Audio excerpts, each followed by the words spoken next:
नमस्कार दोस्तों, स्वागत है आपका रियल ज्ञान चैनल पर।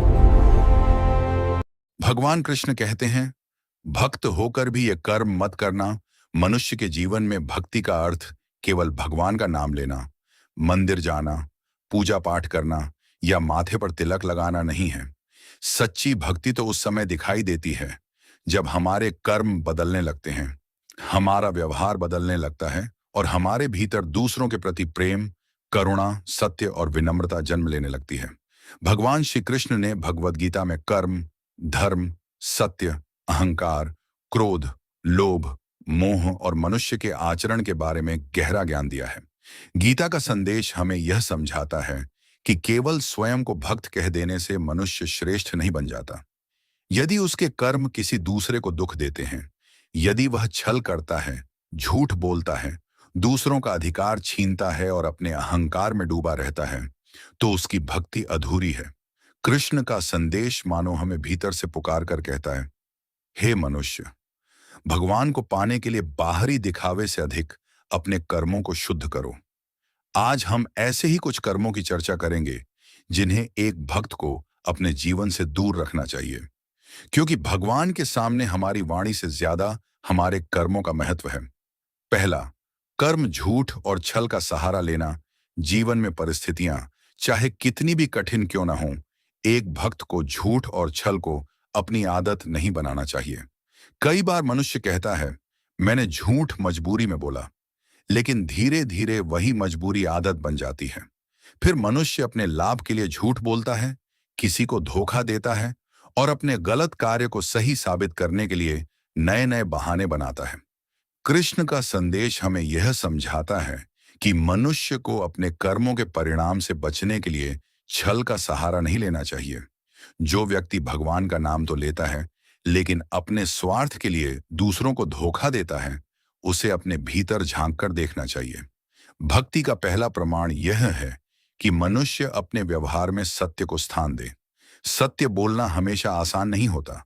कभी कभी सत्य बोलने से नुकसान भी हो सकता है, लेकिन सत्य मनुष्य के भीतर शक्ति पैदा करता है। झूठ कुछ समय के लिए बचा सकता है, लेकिन सत्य जीवन भर मनुष्य को भीतर से मजबूत बनाता है। दूसरा कर्म, किसी का हक छीनना। भगवान की भक्ति करने वाला व्यक्ति कभी भी किसी दूसरे के अधिकार पर अन्यायपूर्ण तरीके से कब्जा नहीं करना चाहिए। किसी का पैसा, किसी की जमीन, किसी का अवसर, किसी की मेहनत का श्रेय या किसी का सम्मान छीनना, ये सभी कर्म मनुष्य के चरित्र को कमजोर करते हैं। आज संसार में बहुत से विवाद केवल इसलिए होते हैं क्योंकि मनुष्य अपने हिस्से से संतुष्ट नहीं है। उसे हमेशा लगता है कि दूसरे के पास उससे अधिक क्यों है। यहीं से लालच जन्म लेता है। कृष्ण हमें कर्म करने का मार्ग दिखाते हैं, लेकिन कर्म का अर्थ यह नहीं कि हम दूसरों को गिराकर स्वयं ऊपर उठें। यदि सफलता किसी दूसरे को नुकसान पहुंचाकर मिलती है, तो वह सफलता बाहर से बड़ी दिखाई दे सकती है, लेकिन भीतर से मनुष्य को कमजोर करती रहती है। भक्त वही है जो अपने अधिकार के लिए प्रयास करे, लेकिन दूसरे के अधिकार का सम्मान भी करे। तीसरा कर्म, अहंकार करना। भक्ति के रास्ते में सबसे खतरनाक बाधाओं में से एक है अहंकार। मनुष्य थोड़ा ज्ञान प्राप्त करता है और सोचता है कि वह सबसे बड़ा ज्ञानी है। थोड़ा धन प्राप्त करता है तो उसे लगता है कि उससे बड़ा कोई नहीं। थोड़ी प्रसिद्धि मिलती है तो वह दूसरों को छोटा समझने लगता है। लेकिन याद रखिए, जो कुछ हमारे पास है वह हमेशा हमारे नियंत्रण में नहीं होता। धन आज है, कल नहीं भी हो सकता। शरीर आज स्वस्थ है, समय के साथ बदल सकता है। प्रसिद्धि आज है, कल कोई दूसरा प्रसिद्ध हो सकता है। इसलिए भक्त को अपने जीवन में विनम्रता रखनी चाहिए। सच्ची भक्ति मनुष्य को झुकना सिखाती है। जिसके भीतर भक्ति बढ़ती है, उसके भीतर अहंकार कम होना चाहिए। यदि भगवान का नाम लेने के बाद भी मनुष्य हर किसी को छोटा समझने लगे, तो उसे अपनी भक्ति की दिशा पर विचार करना चाहिए। चौथा कर्म, क्रोध में गलत निर्णय लेना। क्रोध मनुष्य की बुद्धि को ढक सकता है। क्रोध के समय मनुष्य ऐसी बातें बोल देता है जिन्हें बाद में वापस लेना चाहता है। वह ऐसे निर्णय कर देता है जिनका पछतावा वर्षों तक रहता है। कृष्ण ने गीता में क्रोध से उत्पन्न होने वाली मानसिक गिरावट के बारे में चेतावनी दी है। इसलिए भक्त को अपने क्रोध पर नियंत्रण सीखना चाहिए। इसका अर्थ यह नहीं कि भक्त कभी क्रोधित ही नहीं होगा। मनुष्य होने के कारण भावनाएं आना स्वाभाविक है, लेकिन अपनी भावना को कर्म का मालिक बना देना गलत है। जब क्रोध आए, उस समय कुछ क्षण रुक जाना ही बुद्धिमानी है। एक शब्द बोलने से पहले सोचना चाहिए। एक निर्णय लेने से पहले शांत होना चाहिए, क्योंकि क्रोध कुछ क्षण का होता है, लेकिन उसका परिणाम कई वर्षों तक रह सकता है। पांचवां, कर्म। दूसरों की निंदा करना, किसी की कमी देखकर उसका मजाक उड़ाना, हर समय दूसरों की बुराई करना और अपनी श्रेष्ठता साबित करने के लिए दूसरे को नीचा दिखाना भक्त के जीवन के योग्य नहीं है। दूसरों की निंदा करने से सामने वाले की कमी कम नहीं होती, लेकिन हमारा अपना मन अवश्य अशांत हो जाता है। कई लोग पूजा करने के बाद बाहर निकलते ही दूसरों की बुराई शुरू कर देते हैं। वे भगवान के सामने तो विनम्र रहते हैं, लेकिन मनुष्यों के सामने अहंकारी बन जाते हैं। सच्ची भक्ति का अर्थ है कि हम दूसरों में भी उसी परमात्मा की झलक देखना सीखें। इसका मतलब यह नहीं कि गलत को सही मान लिया जाए। गलत कर्म का विरोध किया जा सकता है, लेकिन किसी व्यक्ति से घृणा किए बिना। छठा कर्म, ईर्ष्या करना। दूसरे की सफलता देखकर खुश होने के बजाय दुखी होना ईर्ष्या है। जब कोई आगे बढ़ता है तो मनुष्य के भीतर प्रश्न उठता है, यह क्यों सफल हुआ, मैं क्यों नहीं। यही विचार धीरे धीरे मन की शांति छीन लेता है। भक्त को यह समझना चाहिए कि हर व्यक्ति की यात्रा अलग है। किसी की सफलता आपके अवसरों को खत्म नहीं करती। किसी की खुशी आपकी खुशी को कम नहीं करती। किसी की प्रगति आपके जीवन की हार नहीं है। दूसरों की सफलता से सीखिए, लेकिन अपने मन में जलन मत पालिए। यदि किसी को सफलता मिली है तो उसके लिए शुभ कामना कीजिए और फिर अपने कर्मों पर ध्यान दीजिए। कृष्ण का कर्म योग हमें यही सिखाता है कि हमारा अधिकार अपने कर्म पर है, दूसरों के परिणाम पर नहीं। सातवां कर्म, लोभ में गलत रास्ता चुनना। धन जीवन के लिए आवश्यक है, लेकिन धन ही जीवन का उद्देश्य बन जाए तो मनुष्य गलत रास्ते पर जा सकता है। लोभ मनुष्य से वह सब करवा सकता है जो सामान्य अवस्था में वह कभी नहीं करता। थोड़े अधिक धन के लिए झूठ बोलना, रिश्वत लेना, धोखा देना, किसी गरीब का शोषण करना या किसी के विश्वास का गलत फायदा उठाना, ये कर्म अंततः मनुष्य के भीतर अशांति पैदा करते हैं। भक्त को धन कमाना चाहिए, लेकिन धर्म और ईमानदारी के मार्ग से। धन साधन हो सकता है, लेकिन उसे जीवन का स्वामी नहीं बनना चाहिए। आठवां कर्म, कमजोर व्यक्ति का शोषण करना। किसी की मजबूरी देखकर उसका फायदा उठाना बहुत बड़ा अन्याय है। जिसके पास शक्ति है, उसके ऊपर जिम्मेदारी भी अधिक है। यदि किसी के पास ज्ञान है तो उसे ज्ञान से दूसरों की सहायता करनी चाहिए। यदि किसी के पास धन है तो उसे जरूरतमंदों की मदद करनी चाहिए। यदि किसी के पास पद है तो उसे न्याय करना चाहिए। और यदि किसी के पास अवसर है तो वह दूसरों के लिए भी रास्ता बनाने का प्रयास करे। भक्ति मनुष्य को शक्तिशाली बनाती है, तो उस शक्ति का उपयोग दूसरों को दबाने के लिए नहीं, बल्कि उनकी रक्षा और सहायता के लिए होना चाहिए। नौवां कर्म, माता पिता और बड़ों का अपमान करना। जीवन में हम कितनी भी ऊंचाई पर पहुंच जाएं, हमें उन लोगों को नहीं भूलना चाहिए जिन्होंने हमें जीवन में आगे बढ़ने का अवसर दिया। माता पिता, गुरु और बड़ों के प्रति सम्मान मनुष्य के चरित्र की पहचान है। मतभेद होना अलग बात है और अपमान करना अलग। कभी कभी पीढ़ियों के बीच विचार अलग हो सकते हैं। ऐसे समय में भी भाषा में सम्मान रहना चाहिए। भक्ति केवल भगवान के चरणों में झुकने का नाम नहीं है। अपने जीवन में उन लोगों के प्रति कृतज्ञता रखना भी भक्ति का ही एक सुंदर रूप है, जिनसे हमें जीवन में संस्कार मिले। 10वां कर्म, विश्वास तोड़ना। किसी का विश्वास जीतने में वर्षों लग सकते हैं, लेकिन उसे तोड़ने में कुछ क्षण ही पर्याप्त होते हैं। यदि कोई व्यक्ति आप पर विश्वास करके अपनी बात कहता है, अपनी परेशानी बताता है या आपको कोई जिम्मेदारी देता है, तो उस विश्वास का सम्मान करना चाहिए।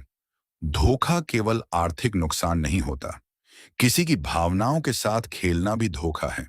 किसी के भरोसे का गलत फायदा उठाना भी धोखा है। किसी की निजी बात को उसके विरुद्ध इस्तेमाल करना भी धोखा है। भक्त का हृदय विश्वास योग्य होना चाहिए। 11वां कर्म, अपने कर्मों की जिम्मेदारी से भागना। कई लोग अपनी गलतियों का दोष हमेशा दूसरों पर डालते हैं। उसने ऐसा किया इसलिए मैंने ऐसा किया, परिस्थिति खराब थी इसलिए मैंने गलत किया, मुझे मजबूर किया गया। लेकिन आत्मज्ञान का रास्ता तब शुरू होता है जब मनुष्य अपनी जिम्मेदारी स्वीकार करना सीखता है। गलती हो जाए तो उसे स्वीकार करना कमजोरी नहीं है, बल्कि अपनी गलती स्वीकार करने वाला व्यक्ति ही वास्तव में मजबूत होता है। भक्त को अपने कर्मों का निरीक्षण करते रहना चाहिए। हर रात स्वयं से पूछना चाहिए, आज मैंने किसका दिल दुखाया? आज मैंने कहां असत्य बोला? आज मैंने किसकी सहायता की? आज मैंने कौन सा अच्छा कर्म किया? आज मैं अपने कल को कैसे बेहतर बना सकता हूं? यही आत्मचिंतन मनुष्य को धीरे धीरे बदलता है। 12वां, कर्म। भगवान की भक्ति को दिखावा बनाना यह सबसे महत्वपूर्ण बात है। भक्ति का प्रदर्शन करने की आवश्यकता नहीं है। यदि कोई व्यक्ति बहुत पूजा करता है लेकिन घर में सभी से कठोर व्यवहार करता है, तो उसे अपनी भक्ति के वास्तविक अर्थ को समझने की आवश्यकता है। यदि कोई मंदिर में घंटों बैठता है लेकिन बाहर निकलकर किसी गरीब का अपमान करता है, तो केवल पूजा से उसके कर्म पवित्र नहीं हो जाते। यदि कोई भगवान का नाम लेता है लेकिन उसके भीतर दूसरों के लिए घृणा, ईर्ष्या और अहंकार भरा हुआ है, तो उसे अपने भीतर की यात्रा करनी चाहिए।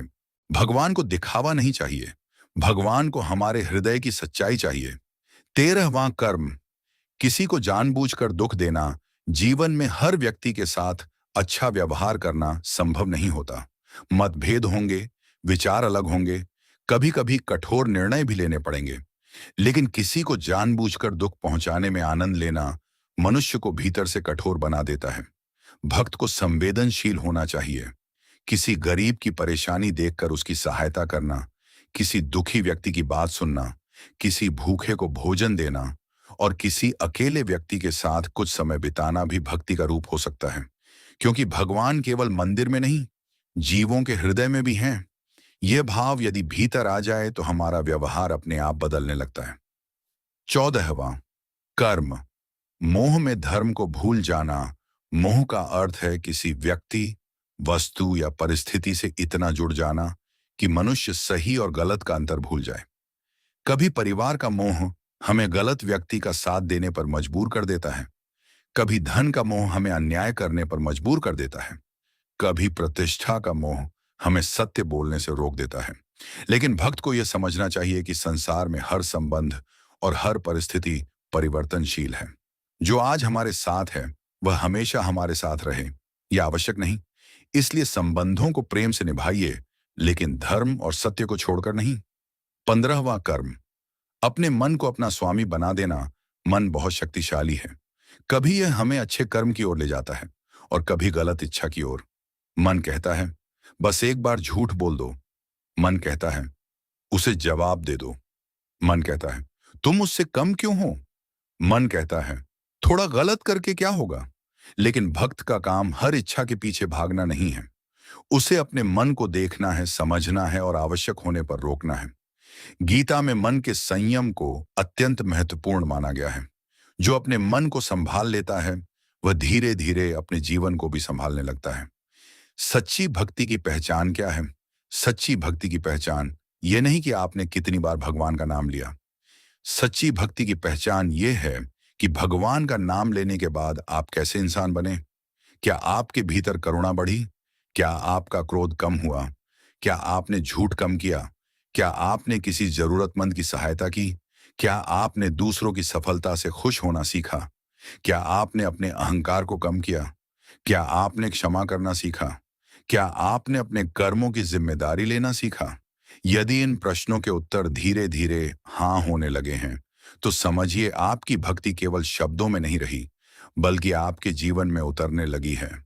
कृष्ण का सबसे बड़ा संदेश, कर्म को पवित्र बनाओ। मनुष्य मंदिर में जाकर भगवान के सामने हाथ जोड़ सकता है, लेकिन भगवान की परीक्षा हमारे कर्मों के समय होती है। जब कोई हमें धोखा देता है तब हमारा व्यवहार क्या होता है? जब कोई हमारी आलोचना करता है तब हम क्या करते हैं?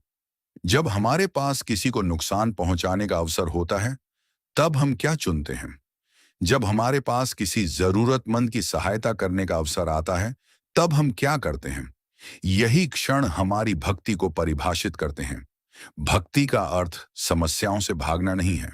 भक्ति का अर्थ है कठिन परिस्थितियों में भी धर्म के मार्ग पर बने रहना। भक्ति का अर्थ है कर्म करते रहना और परिणाम को लेकर अत्यधिक चिंता न करना। भक्ति का अर्थ है अपने मन में यह विश्वास रखना कि ईश्वर मेरे कर्मों को देख रहे हैं और मुझे सही मार्ग पर चलना है। जीवन में एक संकल्प, आज से हम एक छोटा सा संकल्प ले सकते हैं। हम झूठ से बचेंगे, हम छल से बचेंगे, हम किसी का हक नहीं छीनेंगे, हम अपनी सफलता के लिए किसी निर्दोष को नुकसान नहीं पहुंचाएंगे, हम क्रोध में निर्णय नहीं लेंगे, हम ईर्ष्या को अपने मन पर अधिकार नहीं करने देंगे, हम जरूरतमंद का मजाक नहीं उड़ाएंगे, हम अपने माता पिता और बड़ों का सम्मान करेंगे, हम अपनी गलतियों को स्वीकार करेंगे, हम भगवान की भक्ति को दिखावा नहीं बनाएंगे और सबसे महत्वपूर्ण, हम अपने कर्मों को इतना पवित्र बनाने का प्रयास करेंगे कि हमें भगवान के सामने कुछ छिपाने की आवश्यकता ही न पड़े। क्योंकि मनुष्य संसार से बहुत कुछ छिपा सकता है, लेकिन अपने अंतरात्मा से नहीं। और जिस दिन अंतरात्मा शांत हो जाती है, उस दिन मनुष्य के भीतर एक अलग प्रकार की भक्ति जन्म लेती है। अंतिम संदेश है मनुष्य, यदि तुम भगवान कृष्ण के भक्त हो तो केवल उनके नाम का जाप मत करो, उनके संदेश को अपने जीवन में उतारो। किसी भूखे को भोजन देते समय कृष्ण को याद करो, किसी दुखी व्यक्ति को सांत्वना देते समय कृष्ण को याद करो, किसी के साथ न्याय करते समय कृष्ण को याद करो, क्रोध आने पर कृष्ण को याद करो, लोभ आने पर कृष्ण को याद करो, अहंकार आने पर कृष्ण को याद करो, और जब जीवन में कठिन समय आए तब भी कृष्ण को याद करो। क्योंकि सच्चा भक्त वह नहीं जो केवल सुख में भगवान को याद करे। सच्चा भक्त वह है जो सुख में कृतज्ञ रहे, दुख में धैर्य रखे, सफलता में विनम्र रहे और कठिन परिस्थिति में भी अपने धर्म और अच्छे कर्मों को न छोड़े। भगवान कृष्ण का संदेश हमें यही दिशा देता है कि जीवन में चाहे कितनी भी कठिनाइयां आएं, अपने कर्मों को मत गिरने देना। धन चला जाए तो फिर कमाया जा सकता है, सम्मान चला जाए तो कर्मों से वापस पाया जा सकता है, सफलता छूट जाए तो दोबारा प्रयास किया जा सकता है। लेकिन यदि मनुष्य अपने चरित्र को खो देता है तो उसे वापस पाना बहुत कठिन हो जाता है। इसलिए भक्त बनो, लेकिन केवल नाम से नहीं। अपने कर्मों से भक्त बनो, अपने व्यवहार से भक्त बनो, अपने सत्य से भक्त बनो, अपनी करुणा से भक्त बनो, अपनी विनम्रता से भक्त बनो। और जब कोई तुम्हें देखे तो उसे तुम्हारे शब्दों से नहीं, तुम्हारे कर्मों से भगवान की भक्ति दिखाई दे। यही कृष्ण की वाणी का सार है। भगवान को पाने के लिए संसार से भागना आवश्यक नहीं है, अपने गलत कर्मों से भागना आवश्यक है। भक्ति का अर्थ केवल भगवान के चरणों में झुकना नहीं, बल्कि अपने अहंकार, क्रोध, लोभ, छल और बुरे कर्मों को भगवान के चरणों में छोड़ देना है। जब मनुष्य ऐसा करना सीख जाता है, तब उसके जीवन में वास्तविक परिवर्तन शुरू होता है।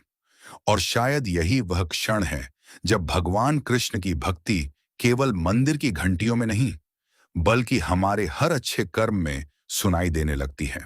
यदि आपको यह ज्ञान उपयोगी लगा हो तो वीडियो को लाइक करें, अपने मित्रों और परिवार के साथ शेयर करें और ऐसे ही आध्यात्मिक एवं प्रेरणादायक वीडियो देखने के लिए हमारे चैनल रियल ज्ञान को सब्सक्राइब करें।